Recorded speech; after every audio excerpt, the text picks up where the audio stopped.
আমার মতন সমপরিমাণের ব্যবসা করে সে বাড়িতে 5 তলা বিল্ডিং দিয়ে দিতেছে, আমি কিচ্ছুই পারলাম না। না, আর ব্যবসার ভিতর কোনো বরকত নাই। ও যেটা করতেছে সেটা দুনিয়াতেই পেয়ে যাচ্ছে, আপনি যেটা করতেছেন সেটা আখিরাতে পাবেন। সুবহানাল্লাহ বলেন। কথা কি বুঝাইতে পারলাম? এই জন্য আরেকজনেরটা দেখে হতাশ হওয়ার কিচ্ছু না।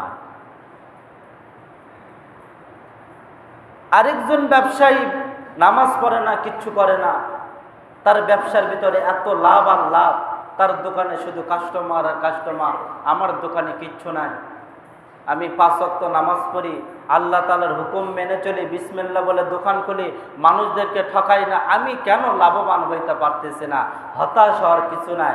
আপনি যেটা পাইতেছেন সেটা আরেকজন পাইতেছে না, আপনার যেটা সঞ্চয় হইতেছে সেটা আরেকজনের হইতেছে না। আপনি ব্যবসা করতেছেন আল্লাহর সাথে। সুবহানাল্লাহ বলেন। কথা কি বুঝাইতে পারলাম? কথা কি বুঝাইতে পারলাম? এই জন্য আল্লাহ পাক রব্বুল আলামিন বলেন, ইয়া আইয়ুহাল্লাযীনা আমানু লা তাকুলু আমওয়ালাকুম বাইনাকুম বিল বাতিল ইল্লা আন তাকুনা তিজারাতান আন তারাদিম মিনকুম। তুমি হতাশ হয়ো না, তুমি পেরেশান হয়ো না। তুমি তো তোমার আমি ব্যবসাটা হালাল করে দিয়েছে, তুমি একে অপরের সঙ্গে ব্যবসা করবা, একে অপরের সঙ্গে ব্যবসার মাধ্যমে লেনদেন করবা, তো ওর ভিতর আমি আল্লাহ তাআলা বরকত দিয়েছি। খবরদার ওর ভিতর কোনো হারাম ঢুকাই